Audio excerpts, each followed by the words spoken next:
That was a rut in reverse. This is take 2. Yeah, Wow. rawr. We're back anyway. Well, lucky we're back. We were just in some deep conversation then about the universe and the evolution of planets. Yeah. But today's topic, what do we do first when we're in the gym? Cardio or weights? Yeah. Interesting topic. The age-old chicken and egg question. Chicken or the egg? Personally, I like to separate my cardio and my weights workouts wherever I can. But I remember a point in time where I only had a chance to sort of get in the gym 3 or 4 times a week, and I had to cover both. So I guess this applies to those people. Yeah. What do you do? Well, do you separate it, or do you... My answer to every question is... It depends. It depends. Depends on a few things. So you never really get an answer. What are your goals? It depends what you're trying to achieve from your workouts, right? So, you know... Or does it? It does. Does it? Yeah. It does. If you're trying to improve your aerobic fitness, you know, focusing most of your exercise time, because time is, you know, the limited factor here. If we could work out all hours of the day, you know, if we didn't have jobs, I'd be working out 3 times a day, something like that, right? Mm-hmm. But, you know, this is the real world. We got to eat. We got to talk to people. We got to, you know, live our lives. So let's assume we only work out one time a day. You know, most people jumping in the gym, you know, the typical old school advice is do some cardio first, get your heart rate up, go lift some weights. Really? Yeah.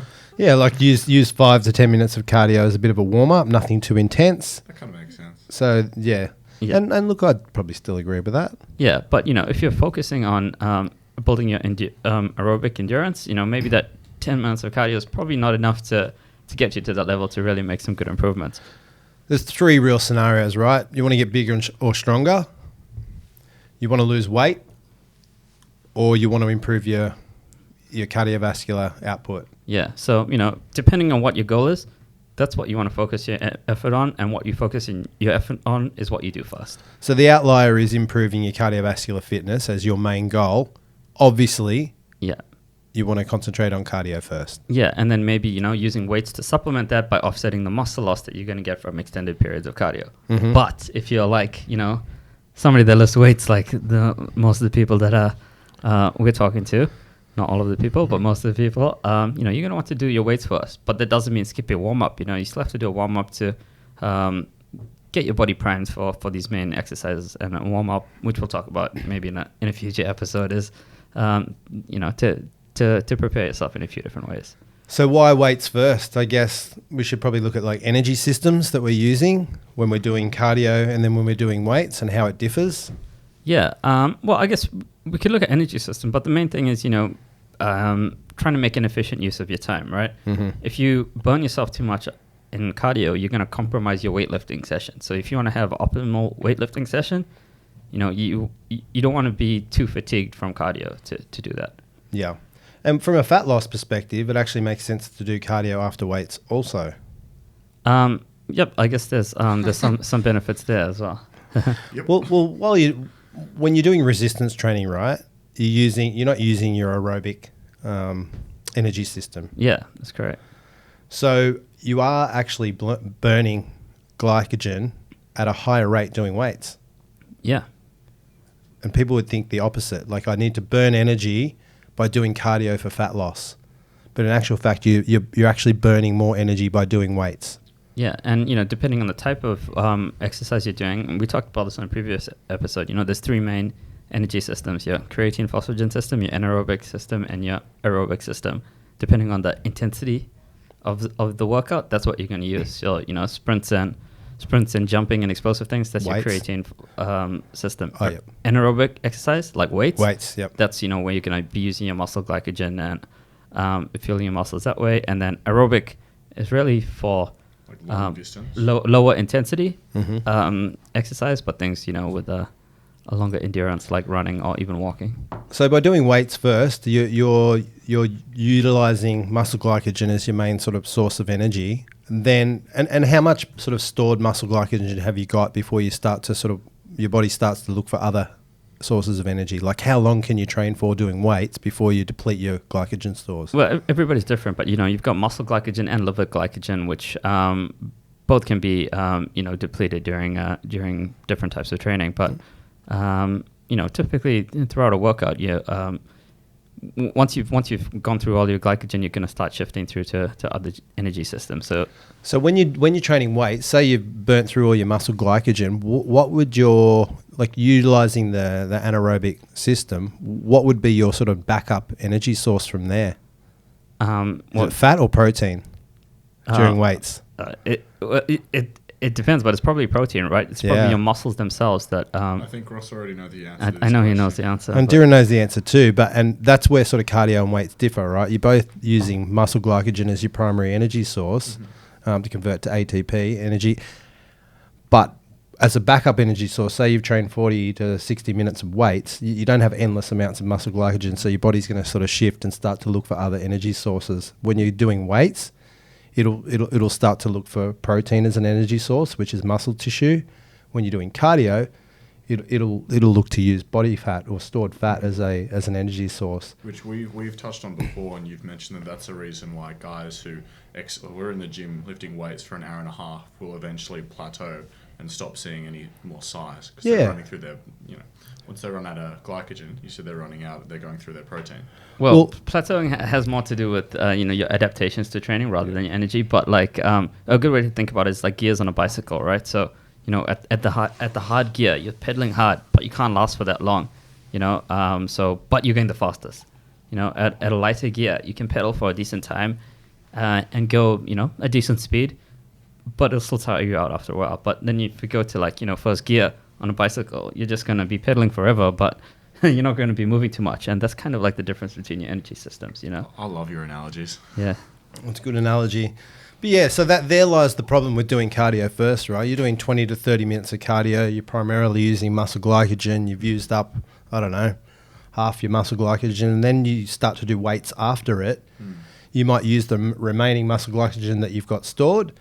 And then because you're doing weights training, your body might shift over and start using protein as an energy source. Yeah. So you're breaking down muscle tissue probably at a higher rate by doing weights second. Yeah. Yeah. Whereas if you do weights first, utilize your muscle glycogen for weights.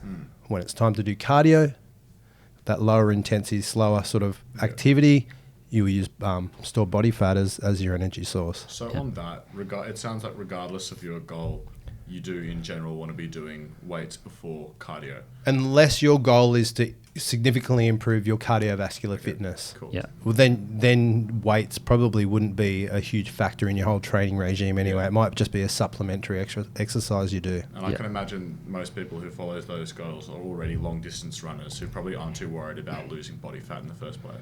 Well, they probably wouldn't have a lot of body fat to use. Yeah.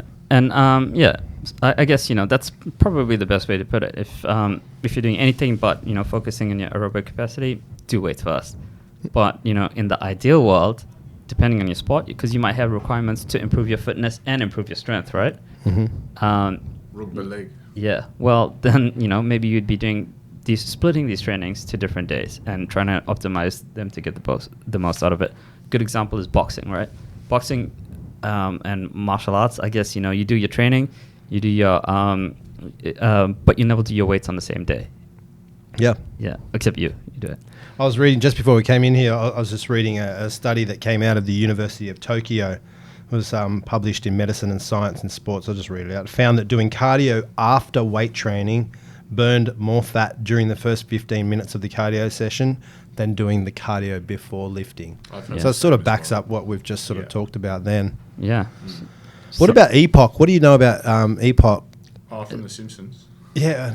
No. What? Epoc $1,000 eyes trapped forever. Epoc is your, we talked about it previously, it's your Yeah. excess post-oxygen consumption. So how much oxygen you're burning after the exercise. And, people think this has a big role in fat loss. Mm-hmm. And people think, in sprints in particular, in high-intensity exercise, you're only sprinting for a short time, but your post-exercise oxygen consumption is so high, that's what's going to have a big impact on your fat loss and your fitness. So would that Epoc response be greater from a weights workout than it would from a cardio workout? Yeah. Yeah. So it has to do with intensity, right? So the more intense the workout, the typically the greater the Epoc. Mm-hmm. But weights are typically more intense than cardio, right? Some people find it hard to distinguish, about intensity when it comes to different exercises. But it's something you can kind of grasp. How hard is this? That's intensity. So you want to generate the highest form of intensity from the thing that has the biggest response on Epoc, which is weight training. So you want to put the maximal amount of effort into your weight training rather than putting maximal amount of effort into slow, steady state cardiovascular training to create that response, right? Exactly. So I think we've solved it. Yeah. What do you do? We didn't ask you. I separate them. Yeah. And whenever I do cardio, it's generally if it is on the same day, it's either morning and night sessions. So I do weights in the morning and cardio at night. But if I had to combine, it'd definitely be after weights. I have done that previously when I was doing sort of bodybuilding comps and I needed to get extra cardio in. I did it after my weight session and had a much better response than either doing it separately or not doing it at all. If you had a choice of only doing one, cardio or weights, what would you do? Well, I think I make that choice every day. Actually, I found out you do cardio. You're doing boxing and everything. Oh yeah, so I do a bit of cardio, but actually, you can hear him doing the hus. I found out the hard way. I had a bit of a training session 2 weeks ago, and I hadn't done cardio for a little bit, and I was also on holiday. Went to my parents' house in New Zealand, eating junk food. And I came back. Weightlifting was still there. My strength was still there. But when I went to go do cardio, I was wrecked. Right. So it's important to keep training cardio and keep this cardiovascular fitness high, not just focusing on strength and things. Agreed. And cardiovascular fitness, I mean, it actually helps contribute to your weight training sessions. You're actually recovering more efficiently in between sets. And it allows you to continue to train at a fairly high intensity throughout the whole workout rather than sort of dying halfway through it. Yeah. So, yeah, while I asked that question, what would you, if you only had the choice of one, I still recommend everyone do both. Well, in some situations, elite powerlifters will avoid cardio altogether because, it's detracting from your goal, which is strength. So you don't want to waste any energy on cardio. You want to be focusing on strength.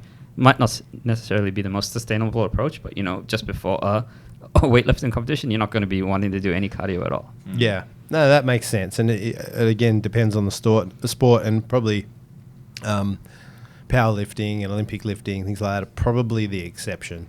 The reverse is also a bad idea as well, because if you're only ever doing cardio, i.e. running, and you're not doing any muscle exercises to support, your joints and your knees and whatnot, you're just going to cause damage.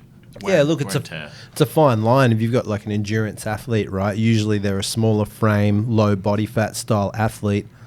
Any additional body weight is going to hinder their performance in their long distance activity, right? So although they do need muscle tissue to keep them strong and healthy, all their joints and everything, they need to be careful not to put on too much muscle, of course, to hinder their performance. Just maintenance muscle. Yeah. And you can see it in a lot of sports, like if you watch rugby or rugby league, you look at the props, right?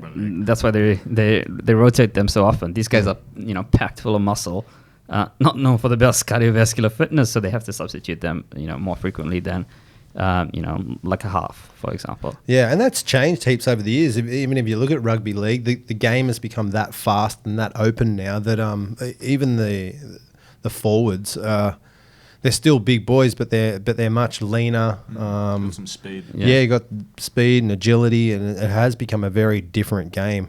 But again, they're optimized for speed and power, which training-wise comes at the expense of your cardio sometimes. Yeah, and you even see the differences in like from league to union, right? Look at all the guys in union. They're generally a lot sort of shorter, stockier, carrying a lot more body fat, a lot more muscle tissue. They're packing down, and a lot of what they do is just power and sort of strength. So it is a different game, different applications for every sport. Yeah, and if you're watching, martial arts, that's where you kind of notice it a lot. When somebody's gassed and their mouth open and they're taking big breaths, that's when they're in trouble because, when your cardio's gone, you're just trying to focus on staying alive. Well, I guess like martial arts like MMA and if you watch the UFC, they're the perfect example of a combination of both sort of muscularity, muscular strength, power, agility, but also cardiovascular fitness. Obviously, different athletes. Like you've got a Nate Diaz who's known for his sort of endurance and sort of putting the pressure on in the later rounds, who doesn't carry as much muscle tissue. And then you've got some of the bigger, more muscled guys that are much more explosive and powerful, but they might start to sort of fade off when it gets to those sort of 4th and 5th rounds. So they know what they bring to the cage, and they obviously have to game plan around it. But those athletes are the masters of combining sort of both strength and cardiovascular. Yeah, and you're not set for life as being a cardio guy or a weight guy. You can experiment with each and get to your optimal, composition or fitness level. Yeah, and look, there's a big argument. I don't want to do too much cardio. It's going to kill my gains in the gym. And look, I think a lot of that's rubbish. You look at some of the strongmen now. Those guys are actually really fit, cardiovascular fit, and they're huge. Yeah. And they're a lot leaner these days than what they have been traditionally. Yeah. Which is a better look. And you're better off with a slimmer physique than looking like a cloud with a belly. Yeah, and I think health wise. Speak for yourself. Yeah. Cloud with a belly. That's Dhiren's nickname. We call him the human cloud. No, he doesn't have a belly. Yeah. You call him that, I call him shiny. Oh. Shine like a diamond. But yeah, I guess, I was going to say something, but I forgot. It was obviously just, something really compelling that you were going to say. I think we solved it, haven't we? Yeah, we've solved it. Weights first, but when we say weights first, obviously a bit of a warm up, 5 to 10 minutes of 5 minutes of sort of bit of cardio to get the heart rate up a bit. Yeah, or and just then super light, high rep muscle work. Yeah, or just use your body weight stuff is good. Yep. I'm fine. Yeah, body weight stuff, bands. Oh, yeah, what I was going to say is, here he goes. We finally come to him. a lot of young guys are like, oh, cardio, that's the last thing I want to do. I just want muscles. But, here's a fun fact. If you have better cardio, you're going to be having better workouts because you're going to be fitter and overall, just able to have a better output. Is there any like chemical impact as well? Like if you're doing more cardio exercise, does it make it easier to put on muscle unless you're burning through it? Like if you're doing more cardio, typically it's going to come at the expense of building muscle. But you're getting through the workout is what I was trying to allude to. So it's more endurance. Yeah, but your heart is a muscle as well. You got to work on that muscle too. True.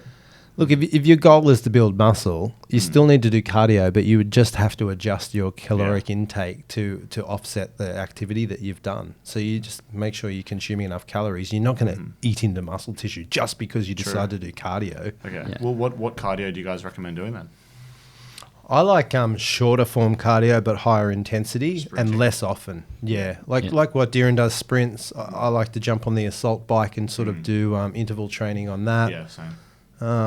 That's my preferred, but in saying that, I do go for hour-long walks. I like to mix it up, and I don't think hand in hand with the wife.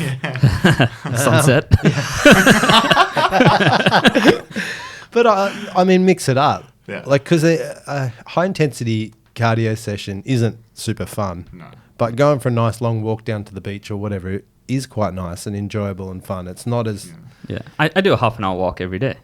To and work. From work. Yeah. So, it's a bit of a hill. A sprint session can be really fun. If you're doing it with a mate and you're competing, that's a good way to do it. It is. And, I think that's an important point. Making your cardio sessions fun is probably the key, like playing basketball. Yeah, team sport. Punching a punching bag, racing your friend, doing something like that.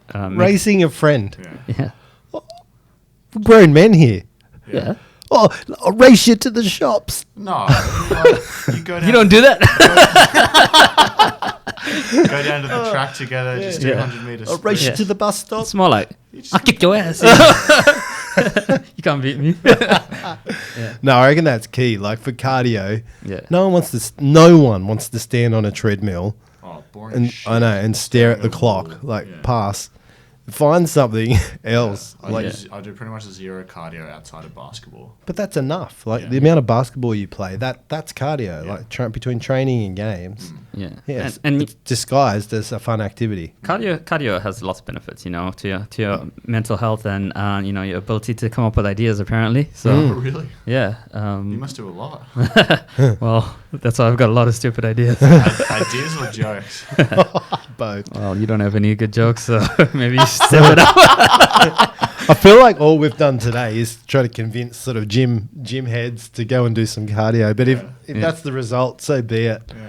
Yeah. I think a mix of both is important. Yeah. So I got a Musashi quote. Oh, you do? Oh, Yeah, I do. I was hoping we forgot about that segment, but I did forget. No, it's a very, very relevant. oh, of course, they're all relevant. Yeah. Are you guys ready? He's memorized it too. Yeah. It's a simple one. Yeah.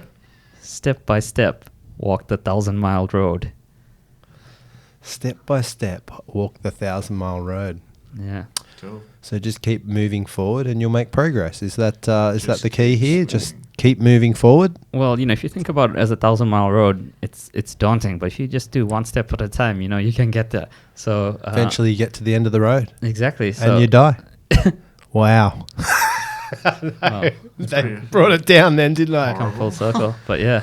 But that's important for goal setting, right? A lot of people sort of look at whether it's a muscle gain goal or a weight loss goal. You're always looking, I want to get down to this amount of kilos. But I think setting short-term goals step by step, like you said, is a much more achievable chunk by chunk. Yeah. And eventually you get to sort of where you want to be. Yeah, to people who maybe just go to the gym and lift weights and don't do any cardio. Start with throwing in 10 minutes after every weight session. The first step is just starting. exactly. Go for a quick one. You'll enjoy it more than you think. Yeah, and I know we've been talking about sprinting, but training is a marathon, not a sprint. You gotta think of the big picture, and throwing in some cardio might help you. Definitely. But do it after you lift weights. Yes, do it after you lift weights. No, it's so true. When you're young, you want everything straight away, right? But I think as you get older, you realise that you can't get there straight away, especially when you're lifting weights. And what is the end goal? Like, is it to get big? Because I can guarantee you'll go through that phase in your life. I want to get big and strong or whatever. Yeah, that remains, but it becomes less important. As you get older, it's more about longevity and health. And yeah, I'm the old guy in the room. I'm going to bang on about it, but eventually we're all going to get there. We're all going to have that similar mindset. Yeah. Well, my mindset has always been about getting stronger, as a elite powerlifter. But now that I'm in the twilight of my powerlifting career, maybe. But you've always been about health as well. Like, you're not your traditional powerlifter. Like, if you were, you'd have a giant beard and a giant belly. Yeah. Well, I don't think you'd have a beard either. Might have a gap here where it tries to join up, but no, I can grow a pretty big beard. well, the challenge is set for the next podcast. Dhiren's going to have a beard. Have you seen these eyebrows? It's not the eyebrows I'm looking at. All right, everyone out there listening, tell us what you do. Keen to hear what everyone does and whether this podcast has influenced you to change or even start doing some cardio after weights. Email us at podcast@musashi.com. Check us out on Instagram and YouTube at Musashi Nutrition or our website www.musashi.com. Heaps of new products coming out later this year, so stay tuned. We'll probably talk about our first new product launch in the next episode. It's pretty exciting, so stay tuned for those as well. That's it. Anything else from you guys? Musashi out. Musashi out. Out.